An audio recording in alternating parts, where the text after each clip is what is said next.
Loin des paradis cachés que l'on peut trouver dans le sud de la France, la ville de Sète est habituée à la lumière. Et pour cause, plusieurs séries télévisées y sont tournées depuis des années, comme l'ont rappelé nos confrères de 7 à 8 dans un reportage daté de début juin. Si est-il le cas de Candice Renoir, fiction policière dont Cécile Bois est l'héroïne, et plus récemment de Demain nous appartient, quotidienne diffusée sur TF1 depuis 2017, qui attire plus de 3 millions de téléspectateurs en moyenne par jour. Il n'est donc pas rare pour les Sétois de croiser les héros de ces feuilletons dans la rue, d'Ingrid Chauvin à Vanessa Demouy, en passant par Emma Smith, la petite fille de Johnny Hallyday, qui a elle aussi rejoint la célèbre série de la première chaîne. Très occupée par les tournages de Demain nous appartient, Ingrid Chauvin a finalement pris la décision de poser ses valises à Sète, avec son ex-mari Thierry Pétieux et leur fils Tom, en 2017. Jeune maman, il était impossible que je m'éloigne de mon enfant toute la semaine. J'entretiens une relation si fusionnelle avec lui. Avec mon mari, nous avons donc fait le choix de déménager dans la région. Cela a été une vraie décision de famille.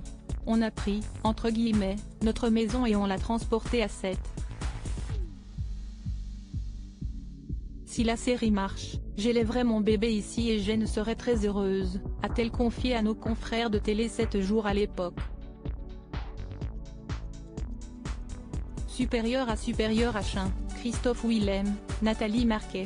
Les vacances des stars Ingrid Chauvin, une Sétoise de cœur aux dernières nouvelles, celle qui a refait sa vie aux côtés du photographe Philippe Varin logeait dans une villa, située au Mont-Saint-Clair, sur les hauteurs de Sète, d'après les informations rapportées par Le Parisien.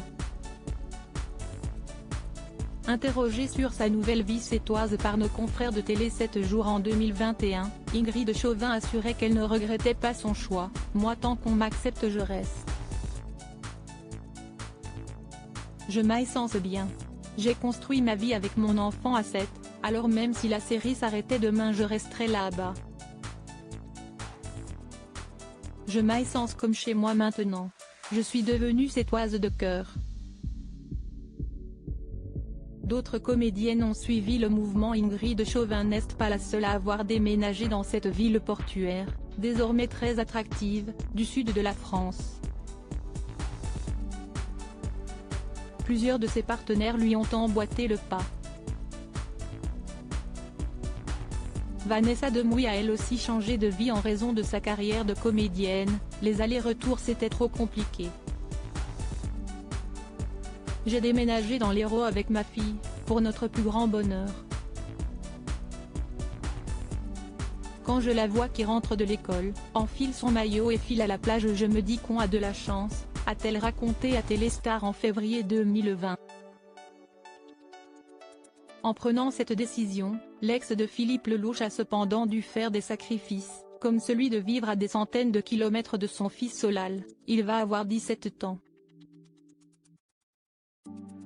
Il est en internat à Paris, a expliqué l'interprète de Rose il y a quelques années. Jennifer Loret, qui a rejoint cette fiction en 2021, a été confrontée aux mêmes problématiques. Dans une interview accordée à Gala en mai dernier, la comédienne expliquait qu'elle avait dû s'organiser au niveau personnel après avoir accepté de jouer dans la série. La famille, qui habitait Bordeaux il y a encore quelque temps, a mis le cap vers Sète. Si les adultes n'ont pas eu de mal à s'adapter, les 3 plus jeunes enfants de l'actrice, Shanna, Anna et Nell, ont dû changer d'école. Et dire au revoir à leurs amis et leurs habitudes. Shanna était inquiète de quitter ses copains, mais elle n'a pas tardé à en trouver de nouveaux, et tout est rapidement rentré dans l'ordre, a assuré Jennifer Loret.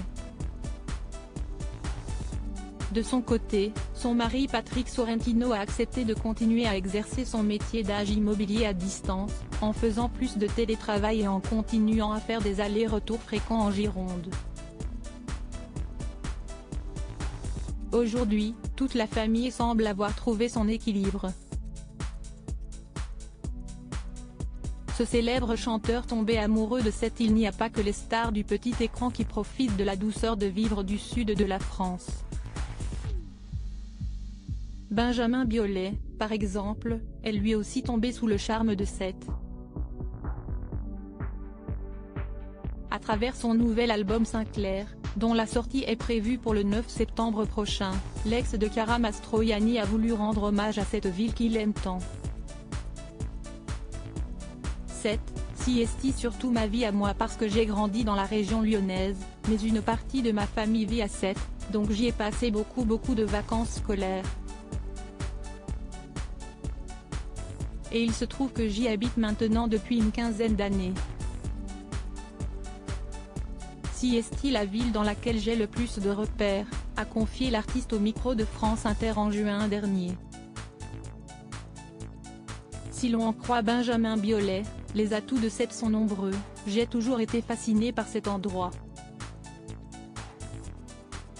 Alors Siesti peut être plus facile quand on est issu comme moi, de la classe ouvrière ou moyenne de se plaire à Sète, Siesti une ville de pêcheurs, a-t-il rappelé, avant d'évoquer la richesse de sa gastronomie. On mange de la tielle, Siesti de la tarte au poufre, à l'encornet. On mange de la macaronnade. Le gâteau le plus populaire s'appelle la zézette, a-t-il raconté. Une ville qui a séduit de nombreux artistes au fil des années, comme l'a rappelé Benjamin Biolay, Georges Brassens, Pierre Soulages ou Jean Vilar pour ne citer que. Et de résumer, Siesti une ville assez folle en fait. Sète est peut-être folle, mais elle ne reste pas moins authentique. Pourvu que ça dure. Crédit photo, Best Image.